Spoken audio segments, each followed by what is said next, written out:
নমস্কাৰ বন্ধুসকল, স্বাগতম জনাইছোঁ আমাৰ নতুন ইউটিউব চেনেললৈ। আজি আমি এইটো বাক এণ্ড বুষ্ট কনভাৰ্টাৰ বনাইছোঁ। এইটো এটা কইল বনাই লৈছোঁ আমি 28 SWG কপাৰ ৱায়াৰেৰে। কিবা এটা গোল বস্তুৰ সহায়ত আমি ঘূৰাই পকাই পেলাই ইয়াতে 30 টান দিয়াৰ পাছত এইটো আমি লুপ এটা উলিয়াই দিম। আকৌ 30 টান লগাই পেলাই এনেকৈ 25/7 ট্ৰানজিষ্টাৰ এটা ল'ম, দুটা ডায়োড ল'ম। আপোনালোকে এনেকৈ স্ক্ৰীনশ্বট ল'ব পাৰে। এনেকৈ আৰু এটা এইটো হ'ল 600 ওমৰ ৰেজিষ্টেঞ্চ এটা ল'ম। 100 ওমৰ ৰেজিষ্টেঞ্চ ল'লেও হৈ যাব। তাৰপিছত আমি এইটো মানে 1.5 ভোল্টৰ বেটাৰীৰ সহায়ত এই লাইটটো আমি গ্ল' কৰিম।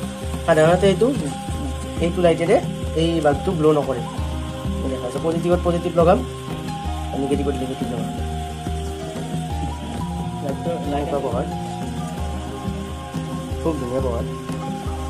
আমাৰ 1.5 ভোল্টৰ বেটাৰীৰে ইয়াতে আমাৰ 3 ভোল্ট আউটপুট হৈছে। 3 ফুট হয়। Thank U.